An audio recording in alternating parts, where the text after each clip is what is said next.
Setelah membantai pasukan iblis di perbatasan, Wang Lin segera terbang ke arah pegunungan sejuta iblis untuk menuju medan perang kuno. Sementara di dalam menara hitam, iblis berjirah memberikan sebuah baju jirah yang diselimuti aura jahat kepada iblis tua Ming Yuan, guna menghentikan Wang Lin agar tidak bisa mencapai medan perang kuno. Setelahnya, Ming Yuan memanggil 3 pelayan iblis untuk membunuh Wang Lin. Segera angin berhembus berubah menjadi seorang wanita cantik dengan baju armor menunjukkan dirinya. Dia disebut iblis penjaga angin bernama Peng Ying. Setelahnya bumi tampak bergetar diikuti serangkaian ledakan dan sebuah lengan muncul dari dalam perut bumi. Seorang iblis tua segera muncul ke permukaan. Dia adalah iblis penjaga bumi bernama Dimo. Setelahnya di langit muncul 100 juta fragmen jiwa, membentuk kerucut mengelilingi seorang pemuda. Dia adalah iblis penjaga Hu Pao. Di sisi lain, Wang Lin telah berada di atas pegunungan sejuta iblis. Lokasi sumber iblis yang ia tuju menjadi semakin jelas dirasakan oleh kesadaran ilahinya. Wang Lin melesat seperti kilat melewati hamparan gurun yang memancarkan aura kematian. Tepat ketika memasuki wilayah gurun, sebuah ledakan terjadi dan batu-batu runcing yang tak terhitung jumlahnya melesat menuju Wang Lin. Wang Lin melepaskan energi surgawinya, membentuk pusaran angin dan menghancurkan serangan yang datang ke arahnya. Sosok iblis tua Dimo muncul di atas salah satu bongkahan batu. Ia menatap Wang Lin seperti sedang melihat mangsa yang lezat. Wang Lin yang dipenuhi niat membunuh langsung melepaskan teknik jari kematian. Pilar cahaya hitam melesat menuju iblis tua Dimo. Di bawah serangan ini, iblis tua Dimo hanya tersenyum dan membuka mulutnya. Sebuah ilusi binatang muncul di belakangnya. Binatang iblis ini juga membuka mulutnya dan melahap energi iblis dari jari kematian. Perut binatang ini mengembung dan meledak. Setelahnya, energi yang tersisa dari sisa-sisa ledakan berkumpul menjadi bola hitam. Iblis tua Dimo melemparkan bola itu ke permukaan tanah. Setelahnya, bumi langsung bergetar disertai ledakan hebat. Sebuah pelindung yang mengandung energi mengerikan tercipta mengunci tempat tersebut. Melihat Wang Lin telah terperangkap di dalam bola hitam, iblis tua Dimo memerintahkan Peng Yin untuk segera bertindak, karena saat ini Wang Lin tidak akan bisa melarikan diri. Setelah kalimat sombong itu dilontarkan, tiba-tiba saja bola hitam raksasa bergetar ketika niat membunuh terpancar dan energi pedang melesat memotong bola hitam itu menjadi 2 bagian. Tampak Wang Lin telah dipenuhi niat membunuh dan kesadarannya hampir hilang sepenuhnya. Di sampingnya terdapat pedang surgawi, pedang bulan, dan pedang dengan jiwa domba. 3 pedang itu melesat dengan cepat menuju iblis tua Demo dan Peng Ying. Peng Ying langsung berubah menjadi angin dan menghilang. Namun pedang bulan tidak membiarkannya kabur begitu saja. Keduanya terlibat dalam pertarungan di atas langit. Sementara iblis tua Demo melepaskan teknik ledakan besar untuk memblokir serangan pedang surgawi dan pedang jiwa domba. Segera setelah itu ia terbang untuk meraih pedang surgawi. Soligo tidak menghindarinya saat iblis tua itu ingin merebut pedang surgawi. Namun ketika tangan iblis tua Dimo memegang pedang surgawi, tubuhnya langsung terpental. Pedang surgawi dan pedang jiwa domba tidak memberi waktu iblis tua Dimo untuk mengatur napas. Kedua pedang itu bekerja sama melancarkan berbagai serangan. Di bawah kombinasi serangan batang dengan batang, iblis tua Dimo dipukul mundur dan terpojok. Ia hanya bisa membentuk pelindung untuk bertahan. Ia mencoba membentuk ilusi binatang iblis untuk melancarkan serangan balasan. Namun Wang Lin tiba-tiba muncul di atasnya saat tangannya meraih ke depan. Energi pembantaian segera melesat menyelimuti binatang iblis itu dan menghancurkannya. Ledakan binatang iblis tersebut menyebabkan iblis tua Dimo terkena serangan balik dan memuntahkan darah. Selain itu, Peng Ying juga terkena dampak ledakan sehingga membuat tubuhnya terlihat. Kesempatan ini digunakan oleh pedang bulan untuk menyerangnya. Peng Ying berusaha bertahan dengan melemparkan sebuah belati untuk menahan pedang bulan. Hantaman kedua senjata itu menciptakan ledakan sehingga membuat Peng Ying dipaksa mundur. Wang Lin kembali melepaskan serangan jari kematian ke arah iblis tua Dimo dan Peng Ying. Pilar cahaya hitam kembali melesat. Iblis tua Dimo membuka mulutnya dan menelan energi iblis dari jari kematian. Namun rupanya dia terlalu percaya diri untuk menelan serangan jari kematian. Pilar cahaya hitam itu langsung menembus kepalanya sebelum tubuhnya dihancurkan. Memanfaatkan ledakan ini, Peng Ying bertindak cepat dan muncul di belakang Wang Lin melancarkan serangan. Wang Lin mengeluarkan cambuk jiwa, mencambuk tubuh Peng Ying hingga membuat wanita itu dipukul mundur. Dia yang sudah kehilangan kepercayaan diri untuk mengalahkan Wang Lin berniat melarikan diri. Tetapi Wang Lin langsung melepaskan telapak tangan raksasa. Telapak berisi energi pembantaian itu langsung menghantam tubuh Peng Ying hingga hancur lebur. Di saat yang sama, iblis di menara hitam merasa panik dan tidak menyangka ketika melihat teknik yang baru saja Wang Lin gunakan. Dia menebak bahwa Wang Lin memiliki hubungan dengan Kaisar Abadi. Sementara itu, setelah Wang Lin membunuh dua pelayan iblis barusan, langit tiba-tiba berubah gelap diiringi dengan kemunculan 100 juta fragmen jiwa yang mengelilingi tubuh Hu Pao.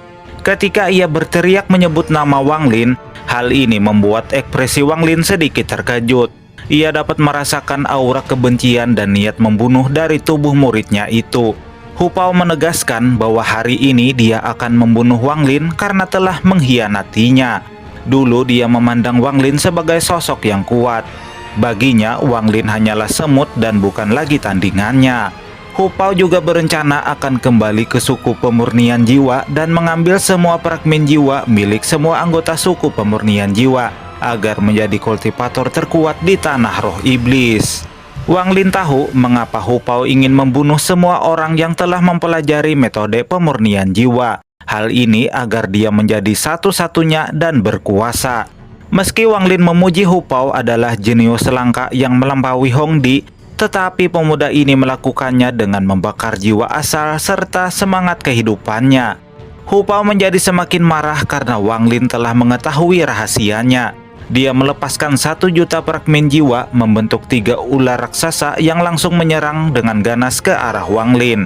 Wang Lin hanya tersenyum sembari mengangkat tangannya ke langit. Sebuah simbol muncul di tangannya.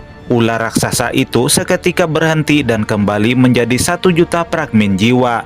Hu Pao begitu terkejut dan dipenuhi ketidakpercayaan. Dia langsung mengerahkan 100 juta fragmen jiwa yang langsung memenuhi langit menyerbu ke arah Wang Lin. Wang Lin mengeluarkan jiwa asalnya yang memancarkan sebuah kekuatan. Segera semua fragmen jiwa itu berhenti dan menunjukkan rasa hormat kepada Wang Lin sebelum menatap tajam ke arah Hu Pao. Hu Pao begitu tercengang melihat pemandangan ini. Usaha kerasnya selama 10 tahun ternyata hanya akan memberikan keuntungan besar untuk Wang Lin. Bagaimanapun juga, Wang Lin adalah seseorang yang berhati-hati. Ia tidak akan memberikan sesuatu tanpa memikirkan resiko di masa depan. Begitu juga dengan mantra pemurnian jiwa. Untuk mencegah ada yang berkhianat, ia telah memodifikasi mantra pemurnian jiwa sebelum memberikannya kepada muridnya. Contoh murid yang berkhianat adalah Hu Pao. Ekspresi Hu Pao berubah suram. Saat ini dirinya telah kehilangan kendali atas 100 juta fragmen jiwa. Dengan percaya diri, dia melesat menuju Wang Lin dan melepaskan tinjunya. Wang Lin mengeluarkan bendera 1 miliar jiwa dan menyerap 100 juta fragmen jiwa milik Hu Pao. Semua fragmen jiwa di bendera 1 miliar jiwa menyatukan kekuatan membentuk sosok raksasa. Raksasa ini melepaskan tinjunya untuk memblokir serangan Hu Pao. Ketika benturan terjadi, tubuh dan jiwa Hu Pao tercabik-cabik sebelum dihancurkan menjadi debu. Wang Lin hanya bisa menghela napas, namun sejak awal dia memang telah mengetahui bahwa Hu Pao adalah seseorang yang ambisius. Jadi dirinya tidak heran jikalau Hu Pao berkhianat. Setelah membunuh Hu Pao, Wang Lin menatap ke arah menara hitam. Seorang pria tua berjirah hitam yang memancarkan aura jahat ada di sana. Orang tua ini tidak lain tidak bukan adalah Meng Yuan. Pandangan Wang Lin beralih dari tetua iblis ke menara hitam. Ia dapat merasakan energi iblis yang sangat kuat berasal dari dalam menara hitam. Ia menebak bahwa di dalam menara hitam itulah keberadaan ahli kuat yang sebelumnya menyerangnya. Segera Meng Yuan melangkah maju menyebabkan bumi bergetar hebat. Bahkan Wang Lin harus menyelimuti tubuhnya dengan energi spiritual agar tidak terkena dampak dari goncangan yang terjadi. Ia dapat merasakan bahwa kultivasi tetua iblis ini berada di tahap akhir ascendan.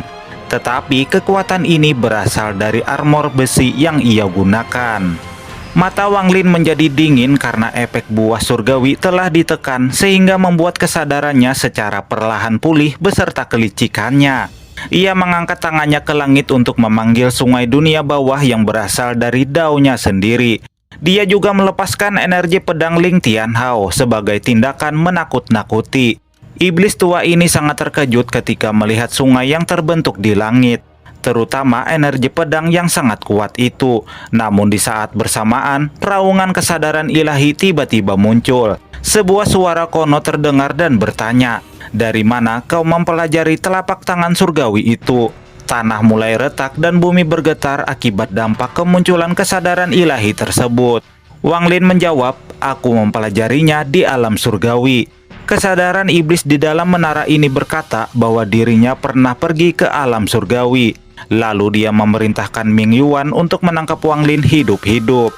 Ming Yuan menghentakkan tongkatnya, menciptakan angin tornado dengan petir mengerikan yang menyerang Wang Lin. Namun Wang Lin tidak mau kalah. Dia memasuki sungai Dao dan menyatu dengannya, menciptakan naga air raksasa dan menghancurkan serangan iblis tua Ming Yuan. Iblis tua ini memuji Wang Lin karena memiliki kemampuan yang sangat hebat. Dia kembali melepaskan serangan elemen angin, hujan, dan petir. Ketiganya bergabung menciptakan pusaran yang mengerikan. Serangan ini melesat dengan cepat menuju Wang Lin. Di bawah serangan ini, Wang Lin melepaskan 100 juta fragmen jiwa yang langsung bergabung dengan naga air yang mengandung kekuatan Dao dan juga energi pembantaian. Ketika dua serangan kuat itu bertabrakan, tanah langsung bergetar ketika retakan muncul di mana-mana dan sebuah ledakan besar menyapu seluruh tempat. Ming Yuan melepaskan seluruh kekuatan dari armor yang ia gunakan membentuk bilah sabit. Sementara Wang Lin ia memblokirnya dengan energi pedang Ling Tianhao. Sabit hitam itu dihancurkan menyebabkan Ming Yuan terkena serangan balik dan memuntahkan darah. Kesempatan ini digunakan Wang Lin untuk melarikan diri. Ming Yuan mencoba mengejar namun energi pedang menahannya. Melihat situasi ini, iblis di dalam menara hitam menggunakan kesadaran ilahinya untuk memblokir energi pedang. Namun energi pedang Ling Tianhao sangatlah kuat. Energi pedang ini melesat dengan cepat menghantam menara hitam. Untung saja menara hitam ini tidak hancur. Tindakan Wang Lin barusan membuat iblis di dalam menara hitam sangat marah karena menara hitam ini sangat penting baginya. Energi iblis segera melesat menuju armor yang ada di tubuh Ming Yuan. Dalam sekejap, tubuh Ming Yuan berubah menjadi raksasa. Ming Yuan segera mengejar Wang Lin dengan kecepatan super cepat. Karena tidak ada pilihan lain, Wang Lin membuat perjanjian dengan Yao Sisu. Ia akan melonggarkan segel di tubuh gadis ini jika ia memberitahu cara menggunakan pil jiwa darah. Karena segel ini sangat menyiksanya, Yao Sisu setuju dan memberitahu Wang Lin cara menggunakan pil jiwa darah.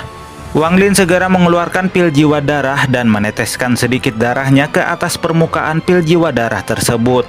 Setelahnya muncul sebuah simbol aneh. Wang Lin melemparkan simbol itu dengan kekuatannya sejauh ribuan kilometer.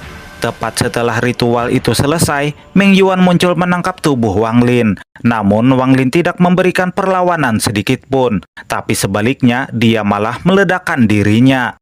Dia mengerahkan seluruh kekuatan Dao-nya untuk menyerang tubuh Ming Yuan. Dalam sekejap energi penghancur meletus dari tubuh Wang Lin membawa serta tubuh Ming Yuan lenyap menjadi debu. Tidak hanya itu, serangan terakhir Wang Lin juga melesat menuju menara hitam dan menghancurkannya.